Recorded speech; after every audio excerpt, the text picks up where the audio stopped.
Bonjour à tous, c'est l'hiver et il n'y a pas grand chose à faire à l'extérieur. Donc j'ai optimisé mon drone. Si vous transportez votre drone et que vous voulez monter les hélices sur place, vous prenez du vernis à ongles, autant que possible de couleurs différentes. Vous repérez sur le drone les lettres A, B, etc. pour le sens horaire, anti-horaire. Vous mettez du vernis à ongles sur les hélices correspondantes. Ce qui fait que quand vous arrivez sur place, vous n'avez pas à vous amuser à regarder si c'est A et de le sens de montage dans le sens, etc. Des montages. Plus qu'à mettre les hélices, bien sûr, et puis de l'autre côté, pareil. C'est très pratique pour un gain de temps.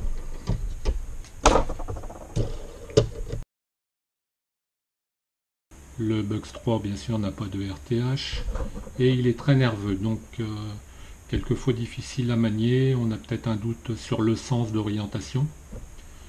Donc j'ai installé une LED rouge à l'arrière qu'on peut faire clignoter selon son bon vouloir.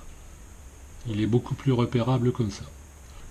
Et ici une petite astuce, des petits crochets de rideau, un de chaque côté. On vient le poser ici. Au lieu d'en mettre deux comme ça, un ici, j'en mets qu'un et ça me fait gagner un peu de poids. Lorsqu'on arrive sur place, il faut insérer la batterie, etc. pour appairer la radiocommande et le drone. Donc j'ai trouvé un système, la batterie est déjà insérée, ce qui fait que quand j'arrive sur place, je mets en marche ma radiocommande. Et il suffit, puisque j'ai installé un interrupteur, de le démarrer de cette façon, ce qui est beaucoup plus pratique. Comme je souhaite faire des prises de vue, vidéo, photo, j'ai trouvé la caméra Firefly Q6 pour moins de 50 €. Elle peut filmer jusqu'à du 4K en 24 images, me semble-t-il. Moi, je me sers de cette caméra en 1920 par 1080p en 60 images par seconde, ce qui est déjà très bien. De plus, vous avez une entrée vidéo que l'on peut brancher, d'ailleurs ce que j'ai fait sur le drone, sur le Bugs 3, avec un transmetteur. Donc je l'ai eu chez Hitchhine, le VTX 03 pour moins de 10 € me semble-t-il. Donc j'ai fait le branchement, ce qui fait que quand je démarre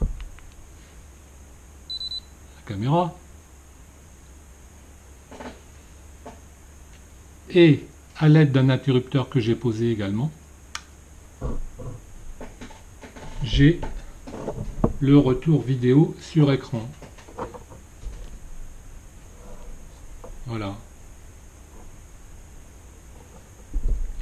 Ici, c'est un écran Hawkeye Little Pilot que j'ai eu pour moins de 60 €, de très bonne qualité, et on peut faire tous les réglages possibles. Format, gamma, brightness, etc. Donc je pense que c'est une bonne alternative pour obtenir les prises de vue et le FPV en même temps. Alors donc voilà les fameux interrupteurs, les petits interrupteurs que j'ai eu sur AliExpress pour même pas 2 €, hein, j'en ai eu 5. Ici j'ai mon interrupteur pour alimenter mon FPV. Et là je coupe tout simplement ma batterie. Je n'ai pas besoin de l'enlever sur place.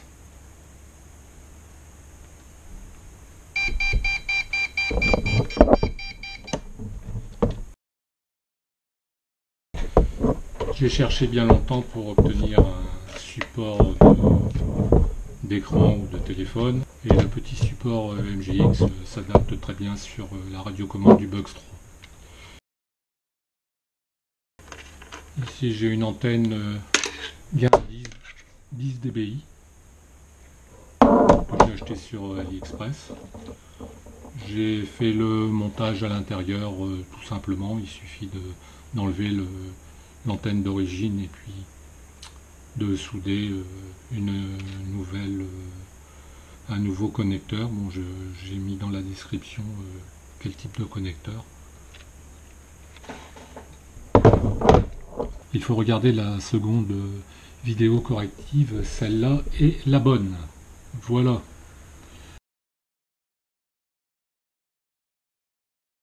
Je me suis fabriqué un petit support pour mon GPS tracker.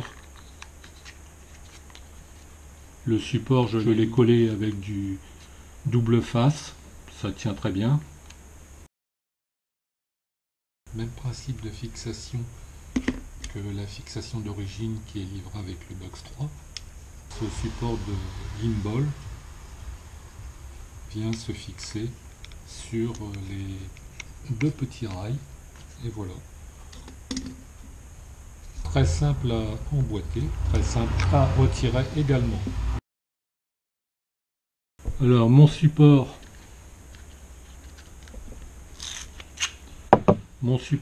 tout simple pour éviter que ma caméra ne glisse, j'ai collé du velcro autocollant à l'intérieur, et pour me faire un support adapté en plus qui protège la caméra, j'ai utilisé une plainte qui sert à protéger les gaines électriques, donc c'est du 25 par 40, donc du 40 mm, donc c'est donc parfait pour la caméra. Donc la petite caméra, ici on voit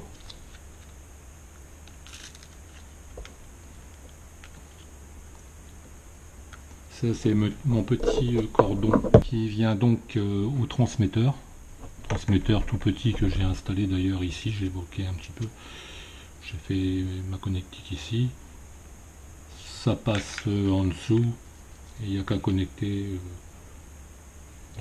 lorsque l'on désire l'utiliser. Concernant le support pour la caméra, support on va dire quasiment universel, hein. Moi j'avais mis sur mon Sigma X8 pour pouvoir l'orienter à un support que j'avais en réserve de GoPro. Je suis venu coller aussi avec du double face. Donc voilà, ça revient pas cher et puis c'est sécurisant pour les caméras. Alors ici à l'intérieur, bon, bah, on voit le petit VTX Itshine VTX 03 hein, qui me transmet les informations de la caméra à l'écran directement. Hein. Ensuite, bon, bah là, ça c'est ma petite antenne du transmetteur que j'ai fait passer ici, un petit trou proprement.